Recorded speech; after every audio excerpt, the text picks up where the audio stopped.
Pulso Latino es presentado por Frisian Flag, Dushipawe, Bumpa Mañán. Esto es Pulso Latino con Alejandra Forero. Continuamos con más información aquí en Pulso Latino. El pasado lunes 3 de marzo, Aruba, Curazao y sobre todo la música tumba tuvo la triste pérdida del considerado padre de la tumba, Harry Zimmerman, quien le hizo un gran aporte a esta música y también al carnaval de Aruba. Pulso Latino le rinde un homenaje.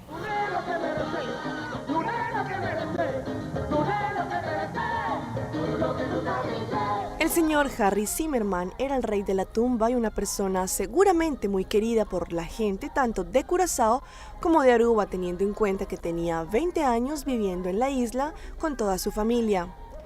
Él era una persona muy conocida en el mundo de la música como cantante, compositor y tumbero, que llegó a ganar el Festival de Tumba en Curazao.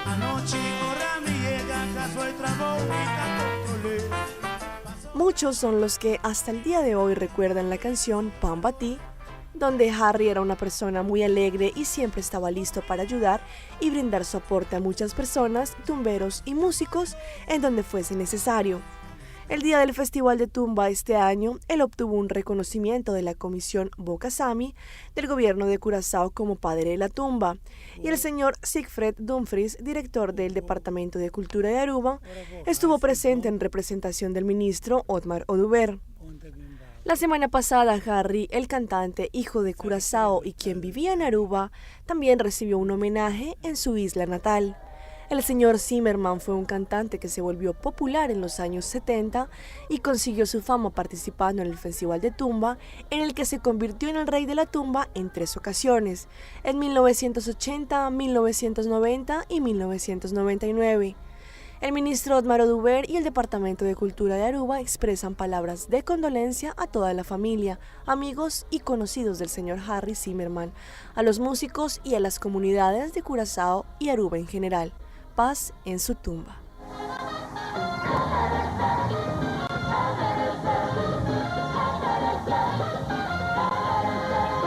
Lilian Tintori, esposa de Leopoldo López, recibió cartas de apoyo y solidaridad de los caraqueños para el coordinador nacional de Voluntad Popular, quien lleva 15 días recluidos en la cárcel Ramo Verde. Victoria Joseph nos tiene los detalles. No van a caber las cartas ni los mensajes porque somos millones los venezolanos que pedimos libertad. La Plaza Bolívar de Chacao sirvió de escenario para que las personas le entregaran a Lilian Tintori cartas, oraciones, libros y medallas que ella le hará llegar a Leopoldo López. Tintori agradeció el apoyo que ha recibido por parte de los venezolanos y de los partidos que hacen vida en la Mesa de la Unidad Democrática. Hoy la oposición venezolana está más unida que nunca. Hoy la oposición venezolana está trabajando día y noche por liberar a Leopoldo López, por liberar a los estudiantes y por liberar a Iván Simonovi. Lilian Tintori informó que a partir de ahora todos los miércoles se realizará esta actividad en las plazas Bolívar de todo el país hasta que Leopoldo López sea liberado. Los estudiantes que se concentraron en la Plaza Brión de Chacaíto marcharon hasta Chacao en respaldo al Coordinador Nacional de Voluntad Popular. Victoria Joseph, Noticiero Venevisión.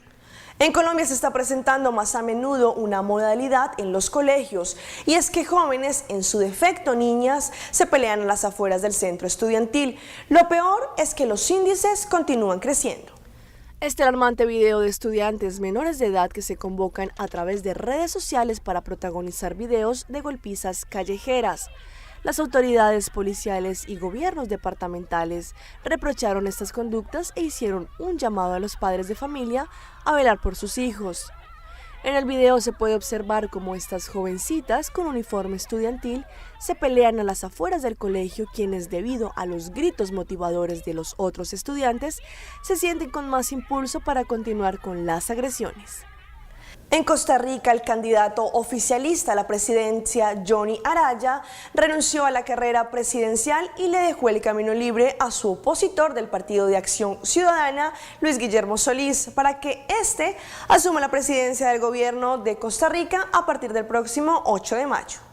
Gracias, informando para la Alianza Informativa Latinoamericana, aquí desde San José de Costa Rica, en donde tenemos una noticia de última hora y tiene que ver con la inminente renuncia a la candidatura presidencial de Johnny Araya Monge. Se trata del candidato oficialista por el partido Liberación Nacional. Ha trascendido el día de hoy el retiro. Esto con miras a la segunda ronda electoral que se celebraría el próximo 6 de abril aquí en Costa Rica, al enfrentarse al candidato del partido Acción Ciudadana, Luis Guillermo Solís Rivera. Este anuncio se da el mismo día en que el semanario Universidad, el periódico semanal de la Universidad de Costa Rica, revela una encuesta en la cual el candidato del partido Acción Ciudadana triplica en intención de voto al candidato Johnny Araya Monge, quien decide el día de hoy anunciar el retiro de su candidatura. Sin embargo, nuestra constitución política prohíbe que él simplemente se retire y se va a tener que realizar el proceso electoral el próximo 6 de abril de segunda ronda, y simplemente pues Araya lo que estaría anunciando es que ya no va a hacer más su campaña. En próximas intervenciones aquí desde San José vamos a tener ya las declaraciones del candidato Johnny Araya Monge, oficialista, quien se retira de la contienda electoral aquí en Costa Rica. Soy Iván Mesa para los canales de la Alianza Informativa Latinoamericana. Escuchen esta historia. Un hombre en La Ceja, Antioquia, en Colombia, intentó por todos los medios asesinar a su suegra. La golpeó, la agredió con un arma blanca y luego la tiró desde un puente. Afortunadamente, la señora sobrevivió y el presunto agresor fue capturado en las últimas horas por la policía de este país. En el parque principal del municipio de La Ceja, al oriente del departamento de Antioquia, fue capturado un hombre que intentó de distintas maneras asesinar a su suegra. El agresor condujo por distintos municipios a la mujer, donde la golpeó en repetidas ocasiones antes de lanzarla al vacío. Utiliza un arma cortopunzante y le causa varias heridas. Posteriormente la arroja desde un puente a un riachuelo en el oriente antioqueño. Pero pese a los esfuerzos del agresor, la señora logró sobrevivir a sus violentos ataques. Esta señora afortunadamente queda viva y es rescatada por algunos lugareños. Hasta este hospital fue trasladada con vida la mujer, que según las autoridades aseguró que fue atacada cuando se opuso a que su hija se fuera a vivir con el agresor. Los habitantes de La Ceja se declararon sorprendidos con la barbarie de este hombre. Eso no se hace. Antes a la suegra hay que quererla, hay que hacer uno a querer de ella. Es un tipo loco, no tiene pensamiento, tipo que no es de este planeta. Según las autoridades, la información de la comunidad llevó a la captura del delincuente. La reina máxima de Holanda, en su paso por Bogotá, visitó un colegio en el sur de la capital, en donde, junto a la primera dama colombiana, compartió con los pequeños de escasos recursos. En su visita, la reina de los Países Bajos, en su calidad como asesora especial de las Naciones Unidas, pudo estar más cerca de estos niños. La reina máxima de Holanda alegró este miércoles a decenas de niños pobres de un colegio de Ciudad Bolívar, una zona de desplazados por la violencia en el sur de la capital colombiana.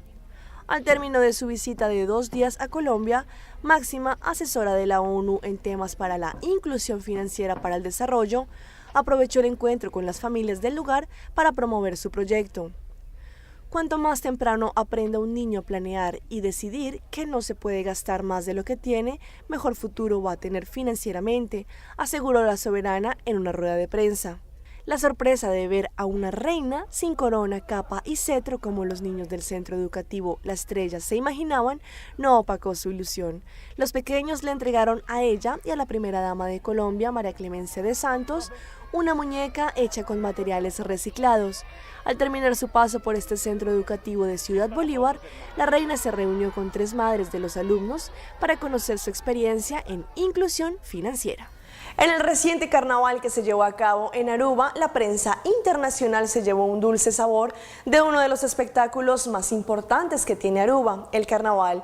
Los periodistas y fotógrafos que tuvieron la oportunidad de presenciar este evento, del cual se llevó una muy buena impresión este equipo de prensa, está acompañado por la buena labor desarrollada por la Oficina de Turismo de la isla. El fin de semana que pasó, Aruba vibró con el Gran Carnaval número 60, pero un grupo que también se gozó este espectáculo fue la prensa internacional, que fue invitada por la Oficina de Turismo de la isla para que se llevaran una impresión de uno de los festivales culturales más importantes para todos los que habitamos esta tierra. Prensa procedente de Colombia, Brasil, Venezuela, Estados Unidos, Holanda, entre otros, pudieron presenciar este evento que se llevó a cabo desde el viernes pasado. Cabe resaltar que la Oficina de Turismo hizo una buena programación para que los más de 35 miembros de la prensa tuvieran la oportunidad de conocer un poco más de nuestra cultura y costumbres carnavalescas. Y cerramos nuestra emisión de Pulso Latino con el gran interés que se ha despertado en la comunidad por la competencia que se va a realizar en nuestro Día Nacional el 18 de marzo de poesía y fotografía para nuestra patria. Aún las personas que están interesadas en inscribirse a esta convocatoria lo pueden hacer y lo mejor es que no hay límite de edad. Grandes y chicos pueden participar. Para la celebración del Día Nacional del 18 de marzo siempre se organiza una competencia de canto, pero este año la Comisión Nacional llegó a una nueva idea y organizó un concurso donde se sacará la mejor poesía o poema y el ganador recibirá el nombre de Poeta de la Patria. Las poesías pueden ser escritas con total libertad y deben tener como contenido algo que tenga que ver con nuestra cultura, pero los tópicos deben concientizar a nuestra comunidad para que de esta forma tengamos mejores arubanos en la sociedad. No hay límite de edad y todas las personas pueden participar. Se pueden inscribir hasta el 10 de marzo en estas direcciones electrónicas. Asimismo, la Comisión Nacional está organizando una competencia de fotos en donde todas las personas pueden participar. Las fotos pueden ser tomadas hasta con un teléfono móvil y con una cámara profesional. Se premiará a las fotos más creativas. Esto fue Pulso Latino por el día de hoy. Agradecemos por su sintonía. Nos vemos en una próxima emisión. Hasta entonces. Pulso Latino fue presentado por Frisian Flag. Dushi Pawe. Bompa Mañana.